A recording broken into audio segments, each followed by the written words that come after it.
उनके भाषण के बाद एक चीज साफ हो गई कि मायावती और बसपा को ये चीज पता है कि बीजेपी का जो वोट बैंक है वो सॉलिड एक तरफा बीजेपी के साथ है।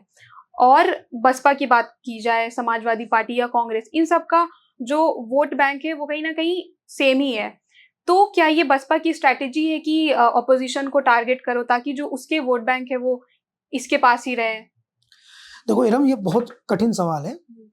आप कह रहे हैं कि जो भाजपा का वोट बैंक है वो तो भाजपा का है ही जी। और जो कांग्रेस सपा का है वो सपा का है ही। तो मायावती जी को लगता है कि उनका वोट बैंक उनकी तरफ ना चला जाए। ये हुआ है, ये हो रहा है, यही डर है। 2024 में हुआ है, यही डर है। कुछ 2022 में भी हुआ। अखिलेश यादव के आइडिया लेके आए पीडीए, पिछड़े दलित अल्पसंख्यक, वो आइडिया वर्क कर रहा है यूपी में, ये हुआ है। और भारतीय जनता पार्टी जो है उसका जो वोटर है वो बहुत ठोस है। उसमें कई तरह का वोटर है। एक वोटर तो उसका वो वोटर है जो ब्राह्मण, क्षत्रिय, वैश्य, अपर कास्ट वोटर जिसे कह सकते हैं, वो भारतीय जनता पार्टी की तरफ है। 80% 90% वो वोटर है। दूसरा वोटर जो है उनका वो है जो पिछड़ों में गैर यादव बिरादरियां हैं, गैर यादव बिरादरियां उत्तर प्रदेश में, उसमें से बहुत बड़ा हिस्सा भारतीय जनता पार्टी के पास है। और तीसरा वोट बैंक है दलित वोट बैंक।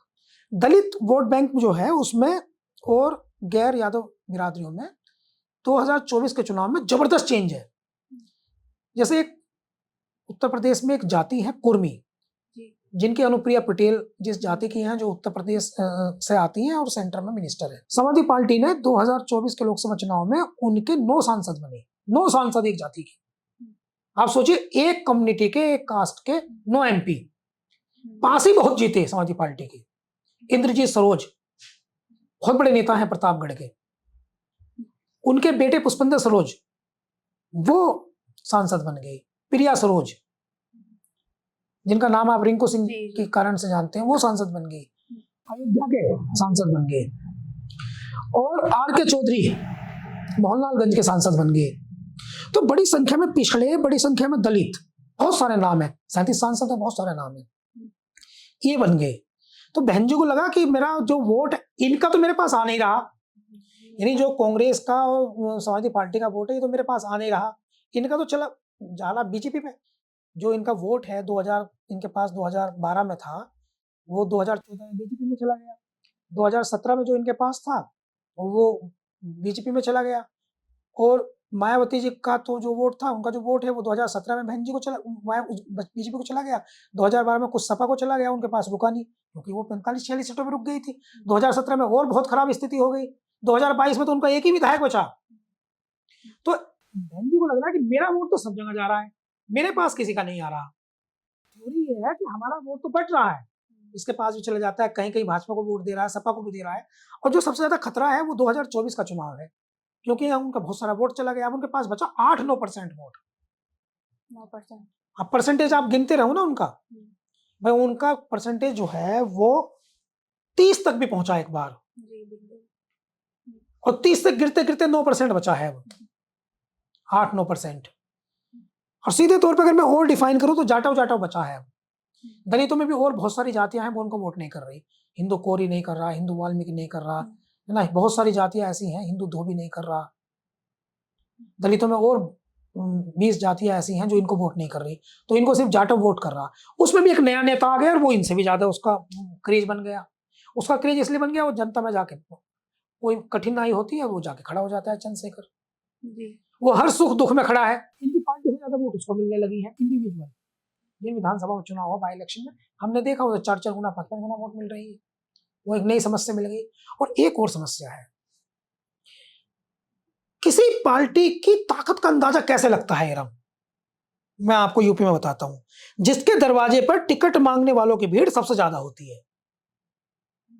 एक जमाना था कि बहन जी के यहां टिकट मांगने वाले बोरी भर भर करके जो है वो सामान ले जाते थे, कागज के टुकड़े, बोरी में भर के कागज के टुकड़े ले जाते थे, गाड़ी भर भर के उनको जो है कागज के टुकड़े देते थे, तब उनको जो है वो टिकट मिलता था। आज वो भीड़ ही नहीं है, टिकट मांगने वाले लोग नहीं है।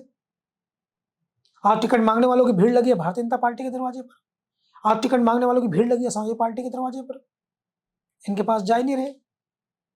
तो इनकी जो राजनीतिक दुकान है वो बंद हो गई। ये भी इनको प्रॉब्लम है। एक प्रॉब्लम इनको ये भी है, और जिस आईडी पे ये काम कर रही हैं, जैसे इन्होंने कल रैली की है, वो अपनी ताकत दिखाई, आ तो गए लोग।